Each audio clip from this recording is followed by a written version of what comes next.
Esta noche, en Sin Censura, para hablar largo y tendido, en exclusiva, en nuestros estudios, la consejera presidente del INE, Guadalupe Tadei, y me da mucho gusto que se haya concretado por fin este diálogo que, le advierto, va a ser intenso. Guadalupe Tadei, gracias por acompañarnos. Muchísimas gracias, Vicente, gracias por la invitación. Va a ser una conversación de paisano a paisano. De sonorense a sonorense. O sea, duro. Duro. Al estilo de Vicente. Ah, bueno. ¿Cómo le va? Muy bien, afortunadamente, con mucho trabajo, con mucho que hacer, con muchos proyectos y programas que están caminando dentro del instituto, que no se ven, pero que todos los días avanzan. Le pregunto que cómo le va porque advierto que la guerra sucia anda con todo contra Guadalupe Tadei después de la partida de personajes que tienen nombre y apellido y que hemos sido aquí muy críticos de ellos, Lorenzo Córdoba y Ciro Murayama. Hay una guerra sucia contra el INE que encabeza Guadalupe Tadei. Pues seguramente habrá quien no esté de acuerdo con el cambio, pero el cambio era constitucional, se tenía que dar. Así es que estamos aquí hoy por hoy y habrá otros muchos que están muy contentos, además hay que decirlo, o que están acompañando este proyecto, como acompañamos muchos en otro momento los proyectos administrativos y de gestión de los las diferentes presidencias que se fueron ocupando. Hoy es otra situación similar. Pero estoy seguro que le cuentan sus asesores, su círculo cercano, que hay analistas, periodistas que hablan de un sometimiento del INE ante este, y con todo el sarcasmo del mundo lo digo, cuasi dictador López Obrador, que se le fueron, dicen algunos medios de comunicación y algunos periodistas que ya conocemos, que se fueron a tirar de tapete a Palacio Nacional. Seguramente no se dan cuenta de lo que está pasando, el jaloneo intenso en el INE. ¿Cómo digiere Guadalupe Tadei todos estos dichos y voladas en ocasiones? Sí, yo creo que hay que estar muy atento a la opinión que está en los medios impresos, en los medios digitales, en la radio, en la televisión, porque hay que ser sensibles a lo que se comenta. Sin embargo, entender que esto que se está planteando por algunos columnistas o editorialistas o opinólogos en esta materia es verdad, pues sería como darle la razón a quienes atrás decían que el instituto estaba volcado hacia un lado. Yo creo que no tienen la razón y no tiene sentido colocar al instituto en esta postura. El instituto tiene 33 años más allá de quienes estemos integrando en este momento. Estoy en el instituto desde el 91. Antes de esto, de que ocupara esta posición, no había habido ningún señalamiento de imparcialidad. No tendría por qué existirlo hoy, de parcialidad. No tendría por qué existirlo hoy, así que el compromiso profesional es amplio, es reconocido. Hay mucha parte de la estructura del instituto con la cual me ha tocado colaborar durante años, te quiero decir, delegados, gente de las áreas técnicas, gente de la propia área administrativa, de presidencia, que en otros momentos me tocó colaborar con ellos. Y hoy por hoy, entender que eso sería verdad, para mí sería así como un crimen, declarar la guerra a algo que ha venido existiendo y que ha dado resultados. A veces los resultados no son los que espera una fuerza política, pero ahí están y son auditables en todo momento, ¿no? Yo mencionaba aquí en Sin Censura que era hasta cierto punto peligroso esto que intentaban hacer desde el bloque opositor, un INE ciudadano, decía, un mini INE. Y yo decía, eso ya es ser muy perverso, porque además estaba integrado por exconsejeros, ¿no? Veo que los exconsejeros están pues muy alebrestados por estos nuevos aires que se perciben en el INE. Uno de los más públicos y de los más aferrados, si me permite la expresión, es Marco Antonio Baños. ¿Qué hay? ¿Qué hay detrás de declaraciones, de acciones, que al final terminaron no volando, porque no funcionó esto del mini INE, pero de que están dispuestos muchos a convertirse en una zancadilla, eso que ni qué. Sí, Vicente, yo primero debo de decir que me da mucho gusto que hayan recapitulado que hayan recapacitado, que hayan reflexionado que no se le podía llamar mini INE. Y cambiaron toda su tónica y su discurso. Y sí, estoy pendiente y atenta a lo que sucede en un modelo de participación política y en el otro modelo de participación política que había iniciado con anterioridad. Quiero decirte que yo respeto muchísimo al maestro Marco Antonio Baños en su calidad de consejero mientras él estuvo ahí. Me sorprende que diga que este tipo de reuniones no se debieran de hacer, porque hace alusión específicamente a la reunión con los gobernadores. Digo, si alguien fue un hombre preocupado por tener una relación cercana con todos los gobernadores del país, pues es justamente el consejero Marco Antonio Baños, y lo hizo durante toda su gestión, lo cual es de aplaudirse. ¿Por qué? Porque justamente estamos frente al Sistema Nacional Electoral, en donde nos convoca a los gobiernos locales y al propio Instituto Nacional Electoral en dos materias fundamentales, en materia presupuestal y en materia de seguridad. Aquel consejero que no nos ocupemos, que no nos preocupemos por motivar este tipo de relaciones en las entidades de las autoridades electorales con el Ejecutivo estatal, digo, no estaríamos entendiendo lo que es el Sistema Nacional Electoral. Y me preocupa que este tipo de opiniones se den en este momento, porque justo lo que acabamos de lograr en esta reunión es el compromiso de los 32 estados de iniciar el primer contacto con las autoridades electorales locales y el Ejecutivo para esos dos propósitos. Todos sabemos que en los estados, pues cada quien tiene su reglamentación presupuestal y también hay una legislación electoral local. A esa sí atienden los institutos electorales locales, y nuestros delegados del INE tienen que tener una coordinación con las autoridades locales, pues fuertísima, intensa, permanente, entre las que están las medidas de seguridad y los trámites presupuestales que hacen los organismos públicos locales. Es normal que estas reuniones se lleven a cabo. Ahora, el formato que utilizamos recientemente, del cual por supuesto me siento muy complacida de haberlo logrado, es la convocatoria en un solo momento a las 32 entidades, y estuvieron todas representadas, ¿no?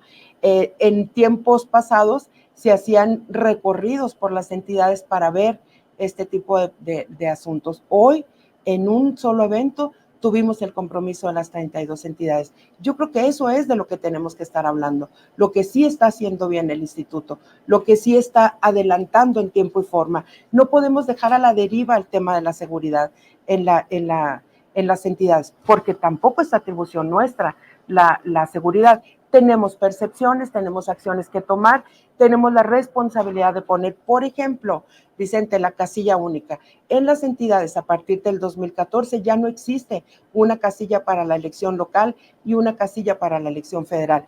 ¿Cómo no ocuparte del tema cuando estamos ante la inminente concurrencia de todo el país en un proceso electoral? Me parece que hay que rescatar y hay que destacar lo que se tiene que destacar, lo que sí está haciendo y está caminando el instituto. Y en eso ya caminamos, ya avanzamos, ya en próximos días estaremos teniendo las primeras reuniones en las entidades. Hay entidades en donde la situación presupuestal de los institutos electorales no es la más holgada. ¿Qué hablamos con los gobernadores? Hablamos de la corresponsabilidad que tenemos de llevar a buen puerto el proceso electoral que está próximo a ocurrir. No es solamente responsabilidad del instituto, aunque es el rector en materia de sistema electoral en nuestro país. Por eso se le denomina Sistema Nacional Electoral a partir del 2014. No hay para dónde hacernos, es algo que nos debe de ocupar. Preocupémonos cuando estas acciones no se lleven a cabo y dejemos a la deriva la coordinación entre el Instituto Nacional Electoral y los organismos públicos locales en esas dos materias. ¿Queda exhibido con un sesgo político el exconsejero Baños, Marco Antonio Baños? ¿A qué se refiere? ¿Cómo entiende usted esta declaración de usted, Guadalupe Tadei, debe rendir cuentas tras opaca reunión con gobernadores? Usted debe rendir cuentas. Bueno, yo por años estuve pidiendo que rendiera cuentas desde mi trinchera, obviamente, ¿no? mucho menos importante que la del exconsejero Baños, Lorenzo Córdoba, Ciro Murayama, por sus reuniones en tal o cual evento partidista, por no implementar el voto electrónico para los mexicanos en el exterior, por permitir que solo como ejemplos, consejera, presidente, que se promocionara el voto de los mexicanos en el extranjero en estaciones de radio en México, una incongruencia total. ¿A qué cree que se refiera el señor Baños con que usted debe rendir cuentas? Debe rendir cuentas al país, dice. Sí, yo creo que tiene razón. Yo en principio te tendría que decir que rendir cuentas es obligación de todos los servidores públicos, de todos, y en eso nos ocupamos y siempre ha sido nuestra tarea. Yo en verdad le dejo un saludo afectuoso al exconsejero, un abrazo y mis respetos. Y yo creo que sus comentarios los podemos enmarcar dentro del evento que estaba realizando en el momento que hace, que es la instalación de 32 comités municipales aparte, en donde además están actuando algunos exfuncionarios de manera electoral como gente profesional de la materia. Yo en verdad le mando un sincero y caluroso y afectuoso abrazo y saludo. No me gusta amarrar navajas, pero como buen sonorense debo preguntar, ¿cachetada con guante blanco? Yo no sé, yo de verdad le aprecio y reconozco su capacidad. Y creo que en ese plano de rendición de cuentas es correcto que todo el mundo nos exija a todos los funcionarios. En el momento en que estamos actuando como funcionarios, en su momento el consejo anterior, la configuración, hizo lo propio. Hoy nos toca hacer lo propio. No quiero desviarme, pero quiero que nos prometamos de que vamos a hablar, ya que estamos con esto de rendición de cuentas, de estas compras de computadoras por anomalías millonarias en tiempos de Lorenzo Córdoba, porque tengo entendido que estamos hablando de que hubo una instrucción de detener una compra millonaria de equipos de cómputo, impresoras, al detectar presuntas inconsistencias en estos procesos a cargo de la Unidad Técnica de Servicios de Informática, para que vean que ya son otros tiempos en el INE. Gracias, Vicente. ¿Podemos regresar a eso? Claro. ¿Me promete que sí hablamos claro, de eso? Bueno, déjeme preguntarle, si no hay un nuevo INE o una nueva dirección, nueva tal vez guía en el INE, pues entonces, ¿qué significa que hayan ido a Palacio Nacional institucionalmente? Claro. Y que haya habido esta reunión con gobernadores y gobernadoras. ¿Usted así se asume como la consejera presidente de un nuevo INE? ¿Es un nuevo INE, Guadalupe Tadei? Mira, la estructura del INE es tan amplia que no podemos pensar en un nuevo INE sin nuevo personal. Es el mismo personal, estamos con las mismas estructuras trabajando, porque debo de resaltar aquí algo, Vicente, hay una nobleza institucional en el personal que rebasa quienes conformemos el Consejo General por momentos y por etapas que constitucionalmente se nos designan. Aunque tenemos excepciones ahí que también vamos a abordar aquí, ¿no?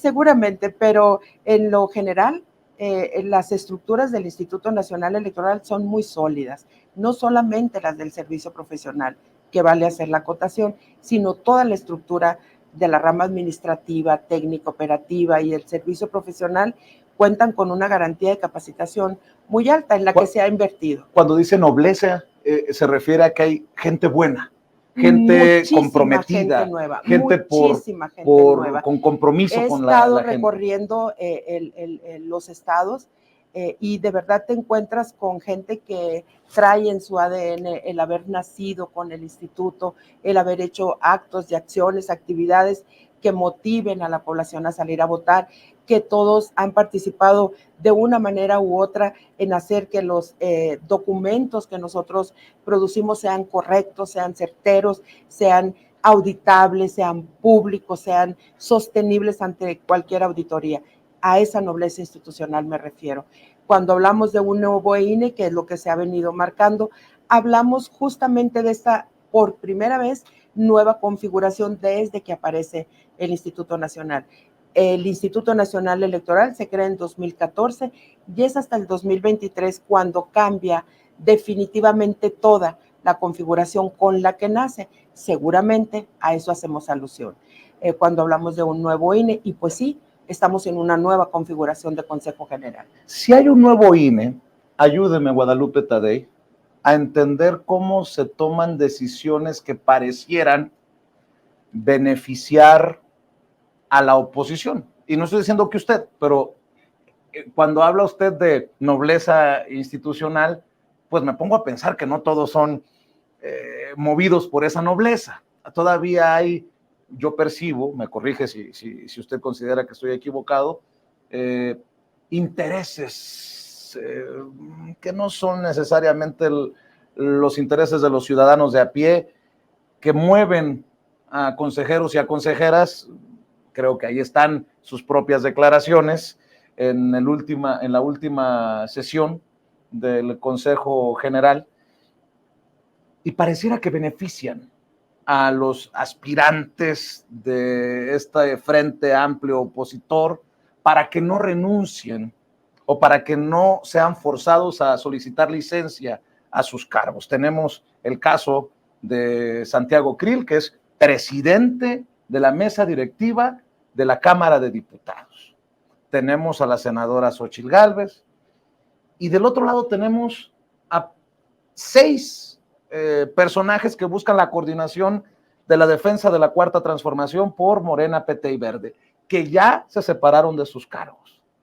Pues todo pareciera que no hay piso parejo y que la decisión que se ha tomado en el INE no abona a que tengamos piso parejo. Pareciera que hay algunos en la oposición que no quieren soltar el hueso, o que no quieren dejar sus privilegios, o que quieren seguir aferrados a pues mover sus aspiraciones con los beneficios que le da el puesto.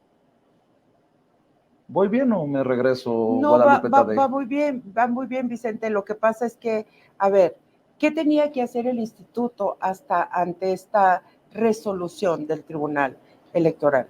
Te voy a regresar un poquito en el tiempo. Cuando inicia el proceso político de la búsqueda de la coordinación para el seguimiento de la 4T, la percepción es que el instituto estaba siendo permisivo ante la 4T, ante la búsqueda de esta coordinación. El instituto tomó decisiones a través de la Comisión de Quejas y Denuncias, que intentó definir los lineamientos a seguir por parte de este movimiento. Cuando surge el Frente Amplio por México y su constitución es aprobada en Consejo General, también se emite estas reglas, es decir, la Comisión de Quejas sí actúa en su momento. Pero siempre tuvimos la claridad y siempre lo estuvimos diciendo que el instituto, a través de la Comisión de Quejas y Denuncias, es efectivo en la toma de decisiones en las medidas cautelares, solamente si proceden estas, y que el fondo de los asuntos siempre se tendrían que resolver y enviar a la sala especializada del tribunal. Una vez que esto llega hasta la sala superior, entonces el tribunal decide y hace un reconocimiento pleno de lo que está sucediendo en este contexto actual, que inicia con estos procesos sui generis inéditos, les llama el Tribunal Electoral, y empieza a descifrar: ¿estamos ante un contexto político diferente? Sí. ¿Estamos ante una conversación pública en términos políticos mucho más activa que antes? Sí. ¿Tenemos un contexto sociopolítico diferente? Sí. ¿Se trata de procesos políticos y de vida interna de los partidos? Sí. ¿Se trata de autorregulación de los partidos? Sí.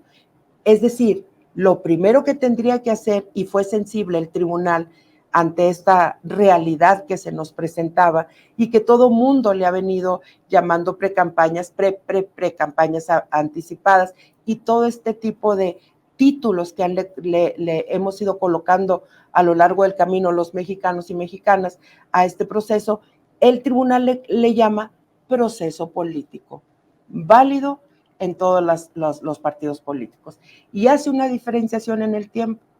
Hasta antes de que inicie el proceso electoral, todos los partidos políticos están en la posibilidad de realizar procesos políticos sin connotación electoral, sin contenido electoral. De ahí que haga esta diferenciación en el tiempo, porque una vez iniciado el proceso electoral, la ley es muy clara y tiene todo verdaderamente tipificado. Si es acto anticipado de campaña, si es acto anticipado de pre-campaña, el uso indebido de recursos públicos, la propaganda gubernamental, todo este tipo todo lo que ya está regulado por la norma jurídico-electoral. Y entonces es así que define que el instituto tiene que emitir unos lineamientos en esa materia. Y en esa reflexión que hace el instituto, ahí teníamos que tener objeto de los lineamientos, revisar el tema de la fiscalización especializada, revisar el uso de recursos públicos, participación de servidores públicos, eventos estrictamente de carácter político que no tuvieran elementos de carácter electoral, efectos de los no cumplimientos, y todo esto lleva a una reflexión jurídico, administrativa y de fiscalización hasta llegar a la tipificación de las posibilidades de participación de, por ejemplo, los legisladores y los servidores públicos en general. Los legisladores se establece desde siempre su actividad, doble actividad que ellos manejan, la legislativa bidimensional, se le llama la legislativa y la de partido político o representante popular de una fuerza política. Y es así que tienen ellos dos esa característica. Por lo tanto, dice, usted podrá acudir en una parte del lineamiento a todos los eventos, a cualquier día, a cualquier hora, sin menoscabo de sus actividades parlamentarias. Ahí está el meollo del asunto, porque yo veo muy viajeros a algunos. Pero hay otro artículo que establece que cualquier servidor público no podrá participar de manera activa en los eventos, aun cuando sea persona inscrita, porque pondríamos en riesgo el tema de la equidad, que es el gran objetivo de estos lineamientos y el gran objetivo que se planteó la Sala Superior cuando dice cómo podemos cuidar la equidad en la contienda. Muy bien, emitamos unos lineamientos, una fiscalización especializada para este proceso, aunque forme parte, Vicente, del gasto ordinario de los partidos. Hay una tarea que tendremos que hacer de manera adicional en el instituto y es esta fiscalización, para ver si en algún momento se configuran estos hechos o acciones que puedan llevar a que los recursos que se están viendo en materia de fiscalización puedan formar parte de una posible precampaña o campaña. Bueno, salud con tecito usted, cafecito su servidor. Gracias. Déjeme preguntarle ¿qué le genera saber que todavía hay intereses que no están muy conformes con Guadalupe Tadei llevando las riendas del INE? Porque es evidente que no todos los consejeros y consejeras piensan como usted. Le han trabado hasta tener su secretario general, ¿no? Avalaron a Edmundo Jacobo, pero a usted le han puesto trabas. Y yo sí veo con claridad que hay intereses todavía de esos que suspiran por el pasado. ¿Cómo le ha hecho? Primero, usted también los ve, ¿no? Bueno, yo creo que cuando hay una incorporación de 4 elementos nuevos en un colegiado de 11, lo primero que encuentras es una resistencia natural, pero no una resistencia, vamos a decir, en el mejor de los planos, por desconfianzas políticas o desconfianzas de capacidades. Es una resistencia normal, como cuando se incorpora cualquiera a cualquier equipo de trabajo. Lo que hay que ir abonando en el camino es la capacidad de trabajo, la responsabilidad que asumes, y eso se va demostrando poco a poco. Yo creo que hay que tener paciencia y pensar que el tiempo siempre pone todas las cosas en su lugar y que hay un objetivo que nos mueve a los 11, y es que el proceso electoral salga perfectamente bien. A ¿Qué ni retos uno ven? de los 11, los retos que vemos es justamente la dimensión del proceso hoy por hoy, Vicente. Estamos hablando de prácticamente la impresión de 520 millones de boletas, por ejemplo, en donde hay que poner a prueba la capacidad no solamente de Talleres Gráficos, sino todas las empresas que alrededor de estos procesos giran. Estamos hablando de 32 PREP más el del Instituto Nacional Electoral. Estamos hablando de 9 conteos rápidos para gubernatura más el de Presidencia de la República. Estamos hablando de casi 20,000 puestos en juego en este proceso. Estamos hablando de 17,003 casillas por instalarse. Estamos hablando de 1.8 millones de personas que saldrán insaculados, mexicanos, mexicanas, que tendrán que ser capacitados. Estamos hablando de un mundo de actividades. Acabamos de aprobar, por cierto, el calendario electoral en donde se establecen aproximadamente 400 actividades puntuales en términos de la elección federal que tenemos que llevar a cabo de manera puntual. En eso estamos ocupados Guadalupe todos. Tadei, qué paquetote, ¿no?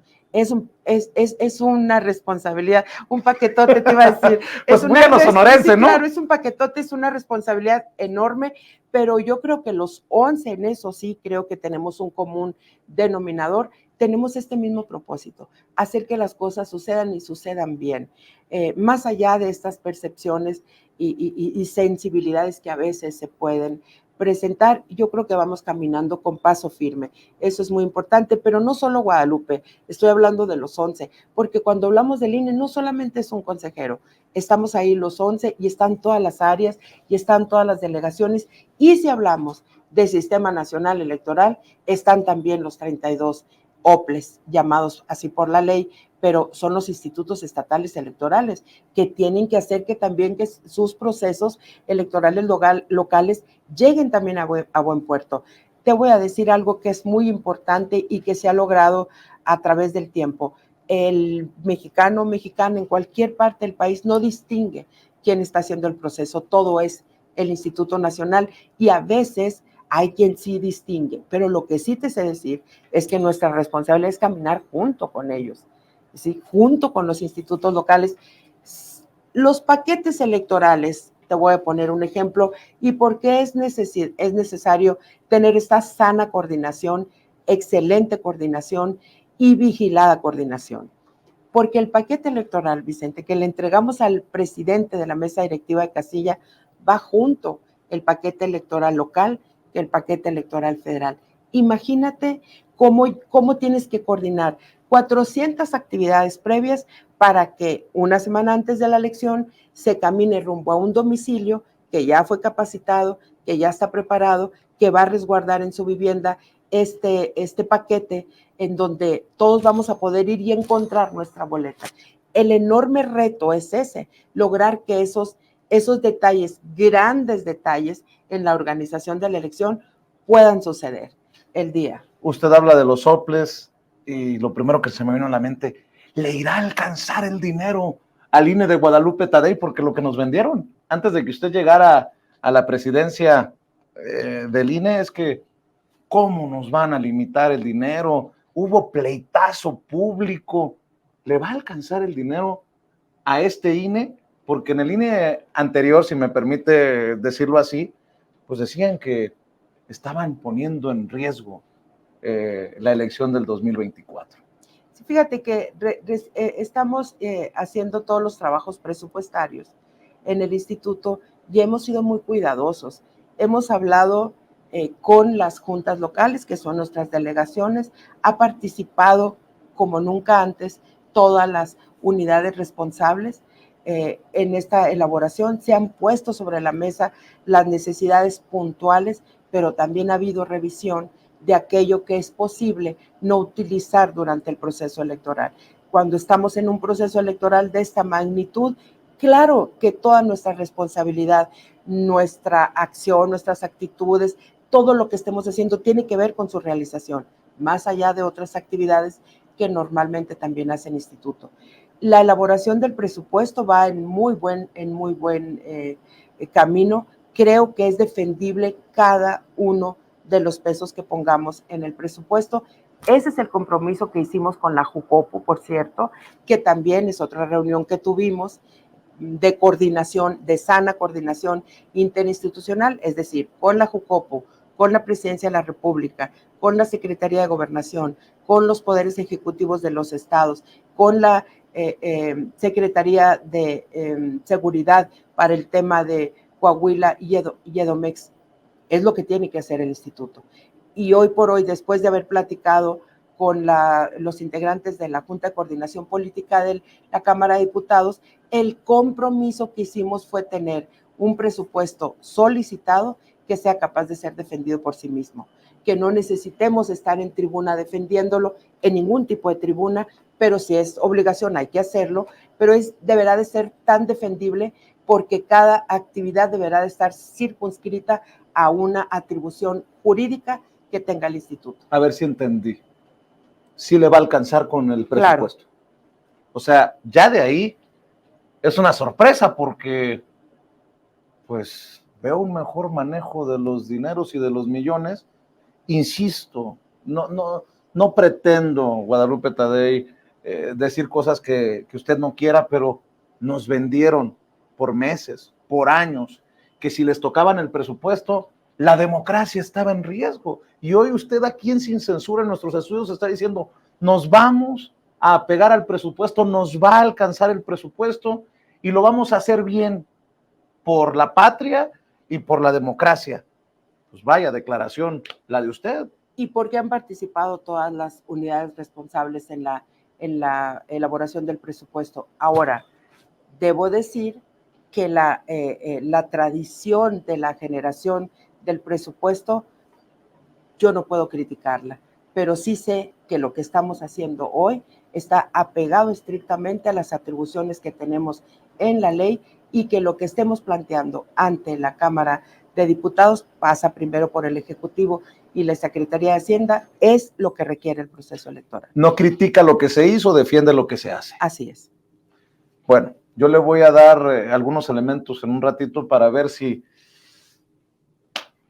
podemos llegar a un acuerdo para criticar lo que se tenga que criticar, porque había cosas muy cuestionables que por ahí hasta rayan en la corrupción, desde mi perspectiva, es mi opinión, en el Instituto Nacional Electoral con la dirección anterior.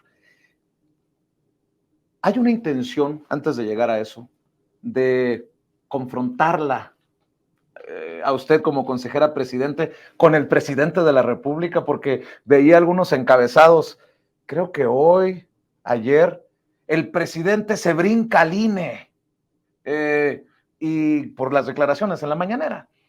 Y digo, a ver, esto no, hay que analizarlo más profundamente. Aquí lo que quieren, desde mi perspectiva, es que haya una declaración que se salga de la civilidad, de la calma que ha acompañado su presidencia, su corta presidencia en el INE. ¿Es así? Pues si esa fuera la intención, yo creo que hay que hacerla a un lado. Lo que a nosotros nos ocupa es mantener una sana relación interinstitucional con todos en el gobierno. ¿Faltó algún consejero o consejera en la reunión que tuvieron en Palacio? No. Digo, ¿faltó alguien en esta reunión con gobernadores y gobernadoras? No. ¿Con la Jucopo? Estuvimos los 11. O sea, ¿están todos? Estamos todos. Por eso digo que más allá de estas versiones que forman parte de la conversación política cotidiana. No, la grilla, consejera presidente. Un interés que nos mueve a todos los consejeros y es llevar a buen puerto. Yo creo que no es necesaria ninguna confrontación con ningún actor de ningún nivel. Y hablando del poder ejecutivo de nuestro país, pues yo creo que hay que tener una sana relación, porque a partir de ahí, en cascada, se abren algunas opciones. Y la más fuerte, Vicente, es quizá en materia de seguridad. Insisto, esa no es una atribución del Instituto Nacional Electoral. ¿Cómo no entender que tenemos que abrir puertas en el Ejecutivo Federal llenos ejecutivos locales en esa materia. A nosotros nos toca llamar al voto, convocar a la ciudadanía, convocarla de manera permanente a que acuda al módulo, a que acuda a votar, a que sea funcionario de casilla, a que esté con nosotros nuestros vecinos el día de la jornada y que hagan el primer cómputo y escrutinio de los que ya son votos, ya dejan de ser papeletas y se convierten en votos, pero además que cuiden el traslado hacia los lugares en que se van a desarrollar los cómputos. ¿Cómo no entender que tenemos esa enorme responsabilidad y que la tenemos que cumplir? Más allá de colores, más allá de actores, es una responsabilidad que lo que tenemos que responderle a nuestro país es justamente eso. Sí estamos ocupados y sí estamos trabajando en lo que debemos de trabajar, abrir estas puertas. A ver, yo tengo percepciones en materia de seguridad, pero no soy la experta en materia de seguridad. Si yo participo en una mesa en donde este tema es puesto ahí para ser analizado y yo llevo en un corto tiempo, que es lo único que pedimos, no participar en toda la mesa. Hay asuntos que son de gobierno federal o local, pero sí en el tiempo correcto participar y decir, estas son mis preocupaciones como institución electoral, como autoridad electoral, las pongo, las compartimos, no las compartimos, pero hay otra. Durante ya está el proceso electoral, ya están las campañas en acción, las precampañas y las campañas, y hay denuncias de violencia política en materia de género o simple y sencillamente violencia política, necesidades de seguridad. ¿Cuántas veces lo hemos visto en el país en esas mesas que tenemos que abrir con esta relación interinstitucional? Ahí se coloca ese tema. Y entonces es este grupo profesional en esa materia el que define las líneas que habrán de seguirse para que si hay un candidato o candidata que solicita protección personal, por ejemplo, se le pueda brindar en qué medida, en qué nivel. Eso es lo que se hace ahí. ¿Cómo no proteger eso? ¿Hay algún personaje político que a este momento haya pedido protección? No. Ya ve que se está moviendo muy feamente una narrativa ahí de estoy hablando violencia. De los procesos políticos ya cuando están en camino. ¿Sí? Es decir, cuando ya estamos en el tiempo de la precampaña, siempre hay algún candidato que esperemos que no exista, pues, pero si existiera, siempre se da que hacen una solicitud a las autoridades electorales. Ese es el camino que ellos toman y esta autoridad electoral lo deberá de llevar a la mesa de seguridad. Y ahí, como están reunidas todas las autoridades correspondientes, es donde se le da causa a esto.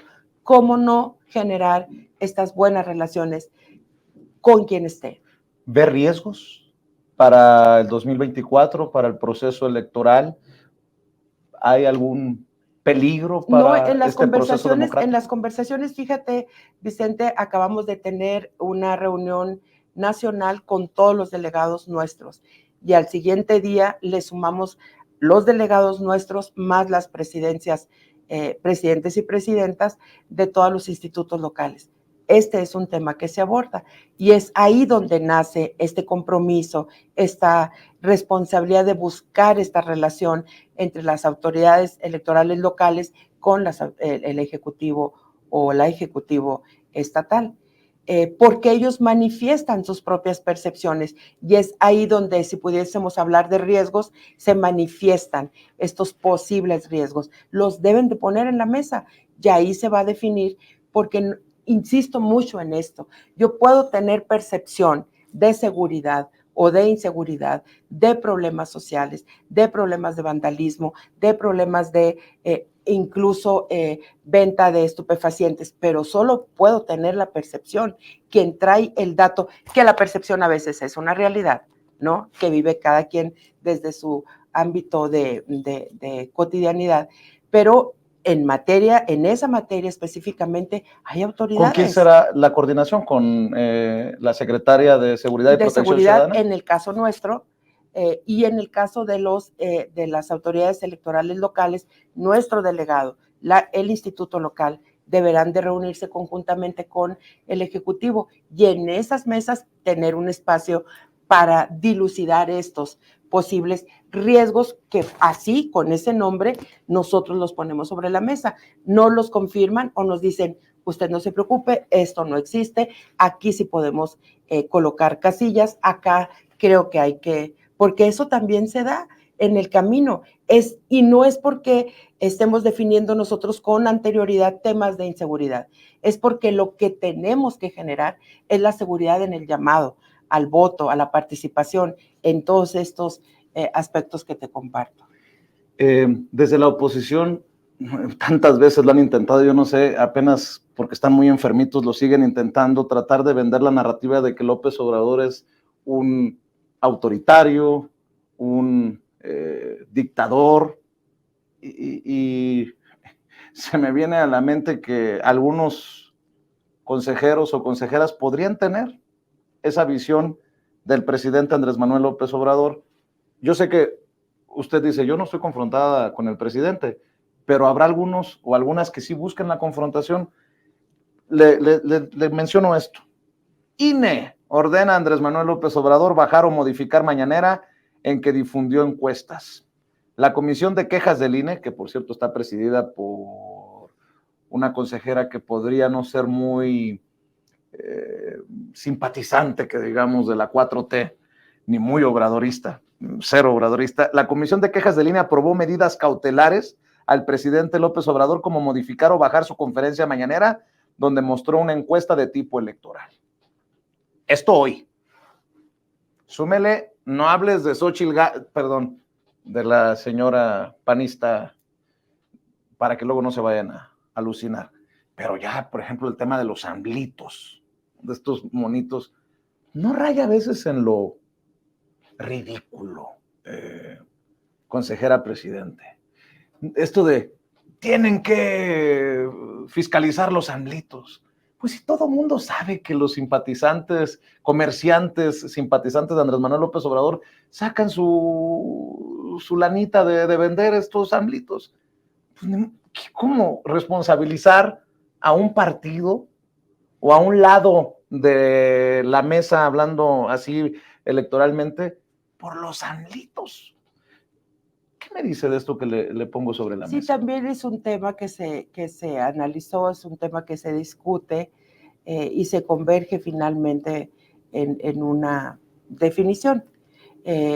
Yo estoy convencida de que esa regla no está solamente direccionada a los amblitos. Del otro lado, del otro ejercicio de proceso político, habrá otras figuras como gorras, banderines, delantales, que también se estén vendiendo y impactan de la misma manera. Más allá de lo que yo pueda opinar, es lo que está en el reglamento de fiscalización, es lo que está establecido, es lo que está acordado. Pero hasta no hables de ya sabes quién. Sí, o sea, a ver, ¿cómo? O sea, imagínense que yo me refiero a mi mamá, no la conoce usted, pero fíjate que ya sabes quién llegó hace rato. Por favor, es una locura que asuman que ya saben quién es. Al rato me van a decir que no diga cabecita de algodón, o no, o sea, por favor, Vicente, Guadalupe. Lo que estamos viendo es que esta sobreregulación en el tema de campañas, por ejemplo, tendrá que dar pie, y estos lineamientos, esta emisión de los lineamientos que resolvió que nos instruye la Sala Superior que hagamos, tendrá que dar pie a una revisión legislativa en materia electoral, y está muy próxima a verse, porque justo las exigencias de unos y de otros actores políticos van formando parte de la legislación electoral. Seguramente esto tendrá que ser recogido por la nueva legislatura y ver hasta dónde afecta afecta a los partidos, por un lado, pero por el otro lado afecta a la participación ciudadana y todo el proceso.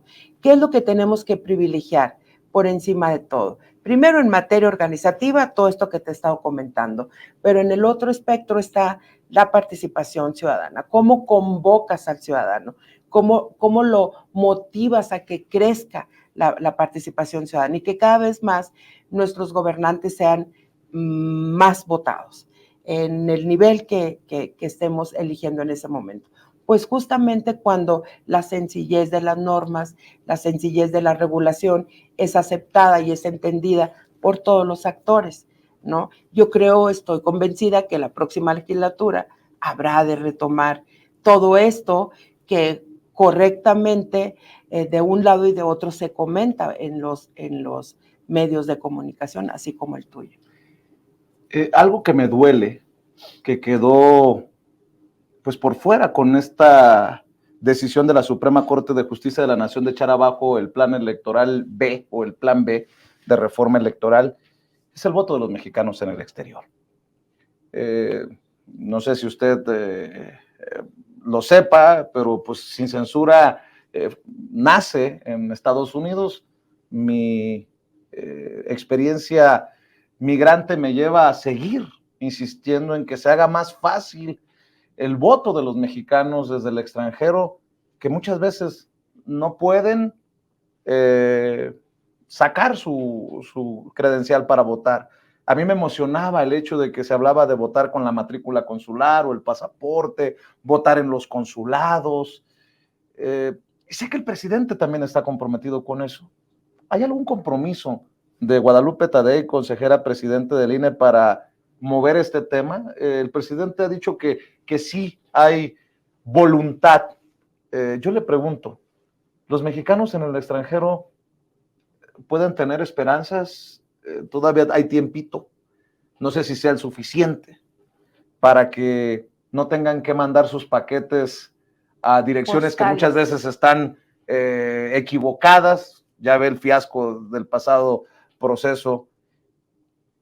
¿Dónde quedará o dónde queda el compromiso con los héroes y heroínas que viven y trabajan en el extranjero, Guadalupe Tadei? Mira, Vicente, yo creo que estás poniendo el punto en un tema bastante sensible, porque como dicen, se van de México, pero México no se va de su vida, de los que están en otro país, residiendo, buscando mejores niveles de vida, en algunos casos, en la mayoría de los casos, otros mejorar niveles académicos, otros niveles laborales.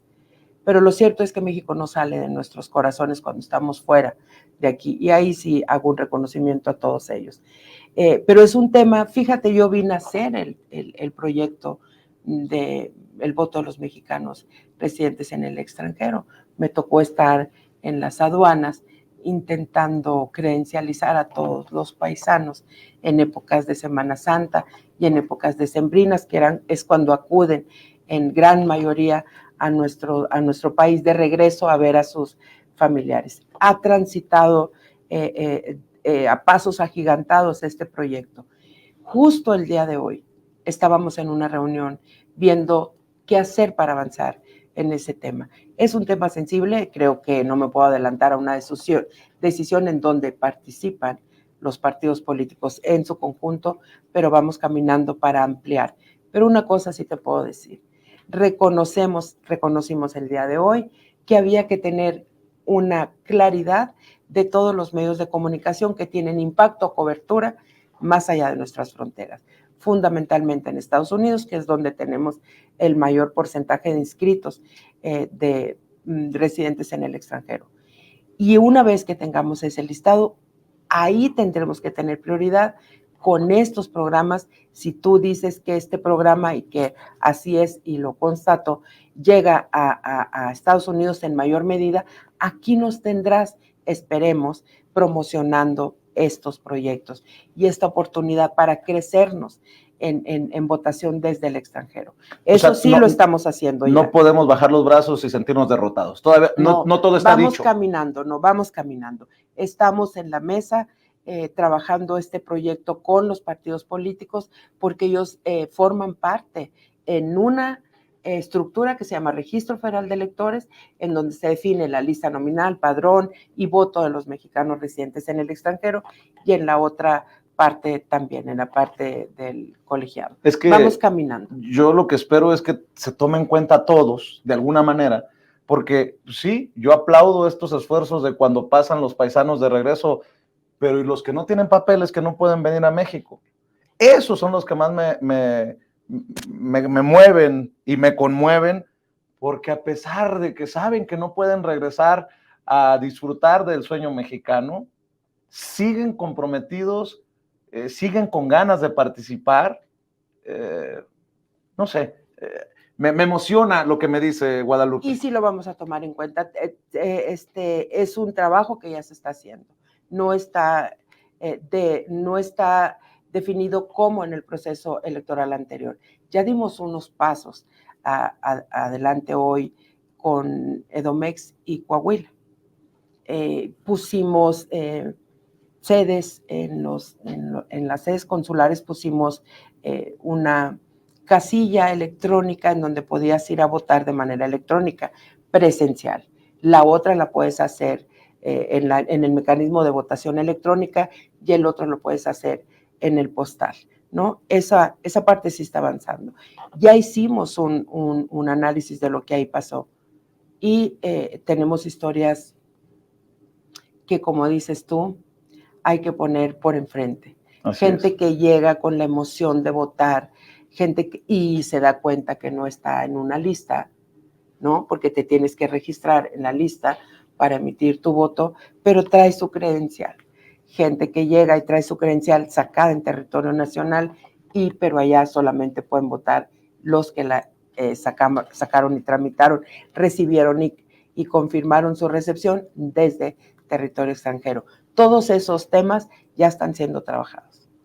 Como anécdota, tengo un amigo que es nacido en Estados Unidos de doble nacionalidad y en el pasado proceso electoral del 2018 yo le decía que se había convertido en el voto más caro del proceso, porque mi amigo Tony, a quien le mando un saludo allá a Chicago, tomó un vuelo a México, votó y se regresó a trabajar porque todavía no se jubilaba en ese entonces. Trabajamos juntos en NBC y en Telemundo.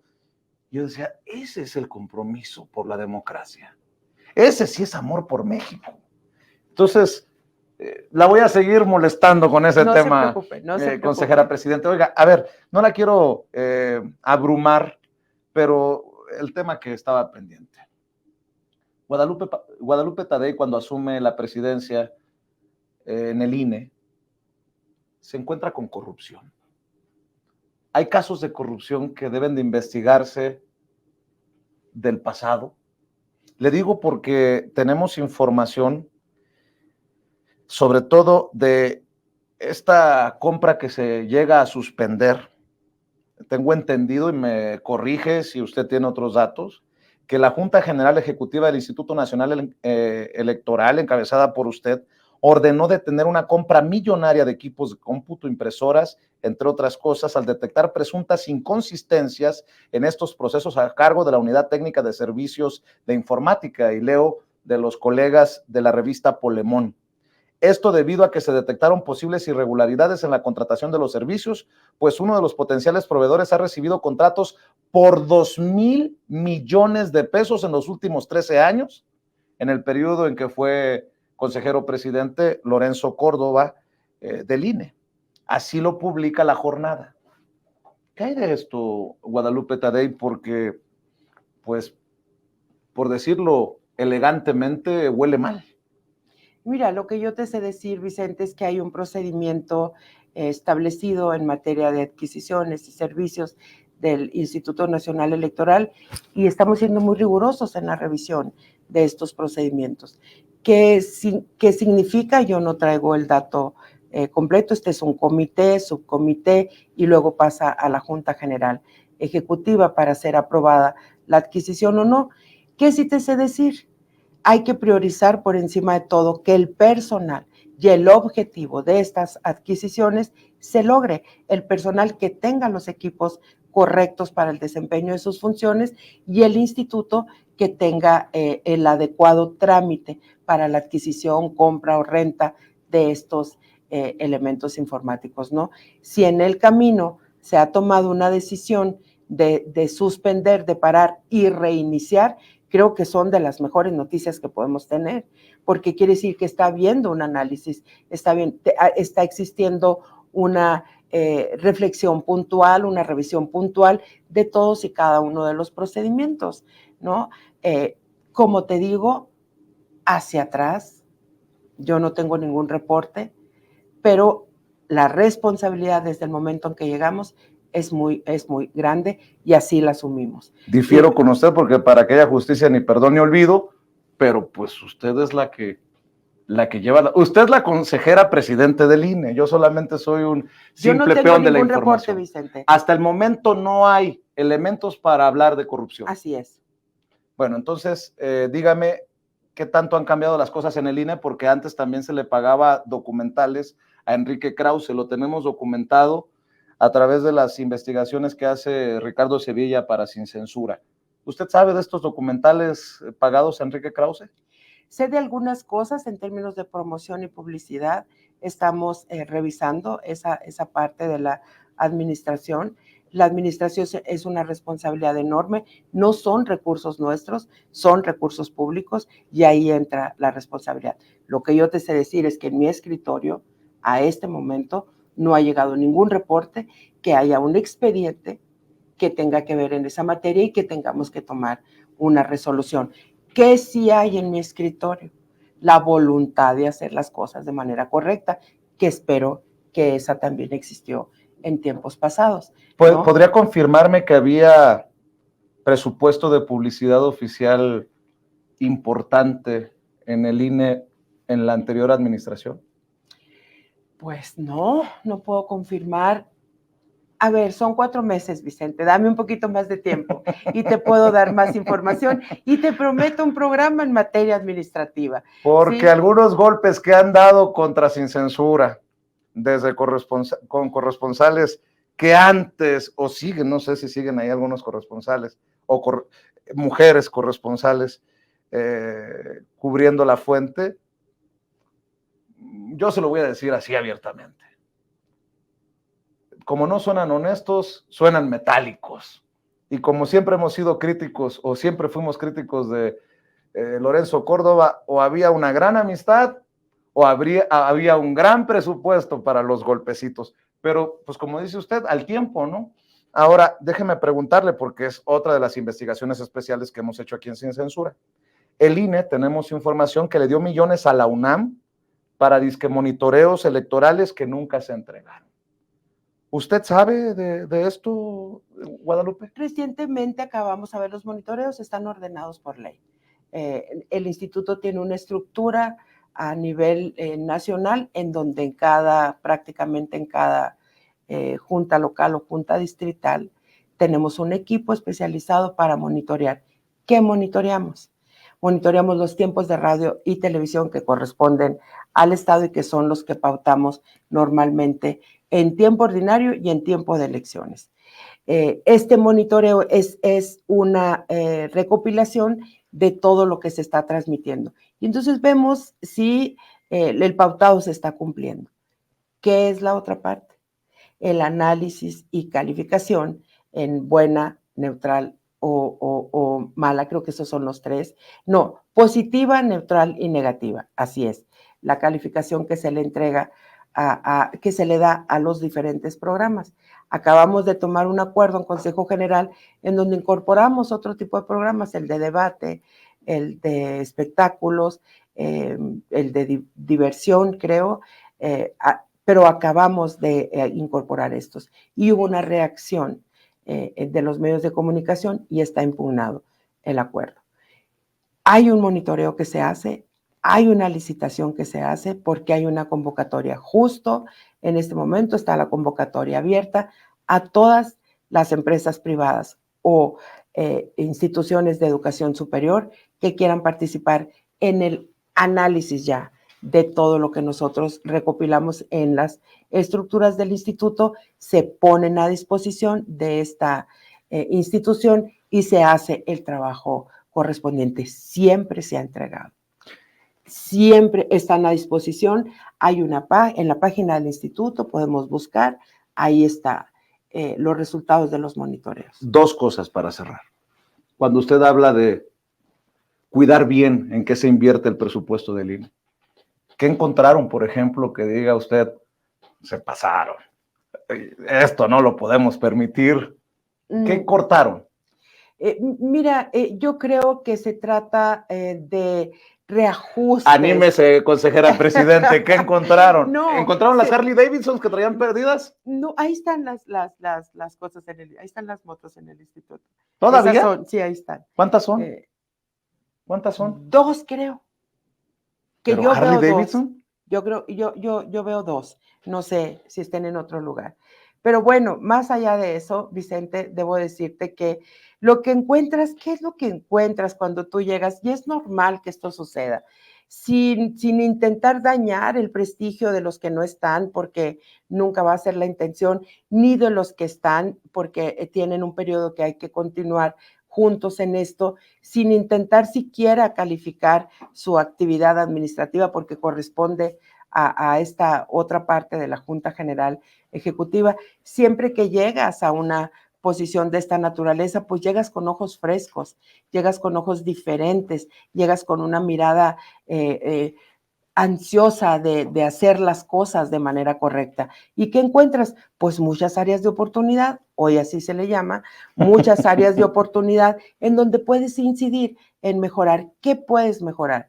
Por ejemplo, lo primero que puedes observar es si hay, en una parte se está presupuestando lo mismo que se presupuesta en otra parte. Y cuando escuchas a las unidades responsables decir, ¿por qué presupuestas tú agua? Y yo también presupuesto agua, vamos a llamarle en ese tono tan neutral, ¿sí? Y cuando te dan una explicación correcta, continúas con esa dinámica. Pero si hay algo que dice, no, yo creí que nadie la presupuestaba, entonces esa también son cosas que se dan, es normal en la administración pública. Para cerrar, pues, salvo que usted quiera agregar otra adelante. cosa. Usted es muy decente, buena sonorense, comprometida con su patria. Usted sí poniendo en alto el nombre de Sonora, no como alguien que fue a presumir allá hace poco. Quedó lastimada la credibilidad del INE por lo que se hizo antes de que usted llegara. El protagonismo. Ese árbitro que pateaba el balón con un equipo y no era imparcial, que yo critiqué aquí, no pasó desapercibido entre la gente de a pie. Hubo plantones, hubo movimientos, hubo manifestaciones, hubo llamados a la renuncia de medios como este, que podrían ser hasta ridiculizados por los grandes, la élite. Yo pregunto, ¿no le toca a usted también cargar con ese golpe a la credibilidad que dejaron aquellos que no cuidaron como está cuidando usted el puesto? Sí, por supuesto, siempre que hay en la historia del instituto hay diferentes momentos en donde, bueno, si venimos desde entonces, los hemos venido viviendo estos momentos. Cuando la máxima credibilidad del instituto y que la puedes gozar como parte del equipo institucional, y después cuando viene una caída de la misma, una desconfianza, justo porque no se sale y se da un resultado en un momento definitorio de una elección presidencial y se viene abajo una parte de la credibilidad, y remontar esa confianza y credibilidad, claro que es tarea de todos los que trabajamos ahí. Sí, sí se golpeó la credibilidad del Por INE. supuesto, y luego viene otra, en mi percepción, por supuesto, que se golpea la confianza del ciudadano en el instituto y luego la credibilidad en el mismo. Y después remontar esta credibilidad es todo un reto. Y yo creo que aun cuando no percibamos de manera extraordinaria que hay ¿cómo se dice?, abolladura en la credibilidad o en la confianza, es algo. Por eso estas reacciones, por eso estas percepciones a veces no tan correctas porque no tienen los datos ni la fuente correcta, pero que se dan, sí perjudica. Pero se está haciendo el trabajo para corregir. Y lo estamos haciendo todos, no es personal. Me quita un peso de encima. Ayer no pude dormir, ya para cerrar con mi sarcasmo. leía la columna de Lorenzo Córdoba y decía que en México hay caldo de cultivo para el autoritarismo y el populismo. Miren, ahí me lo pusieron en pantalla. Esto es lamentable. Hay algunos que no entienden que ya se fueron.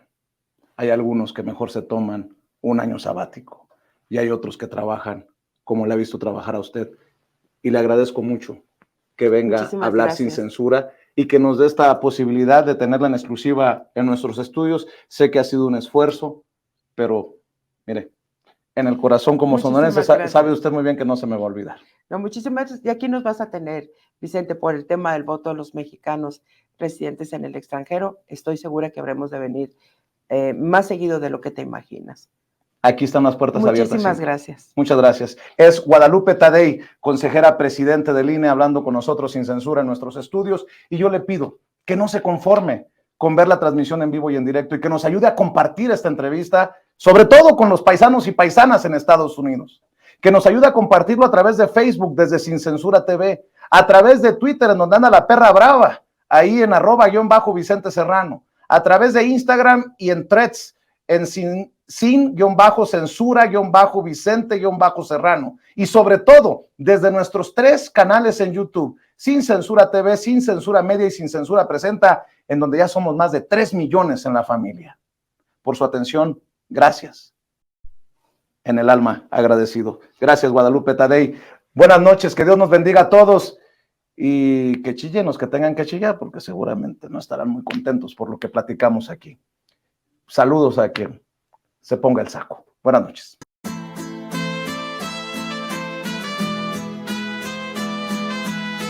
Otra prensa que es luz y claridad en la noche oscura. Hay quien tiene remedio y hay medios sin cura. Hay una prensa que nutre la perfecta dictadura y le declaró una guerra abierta a la cultura. Hay otra prensa dispuesta a enfrentarse a esta locura, sincero, sin pero, sin miedo y sin censura.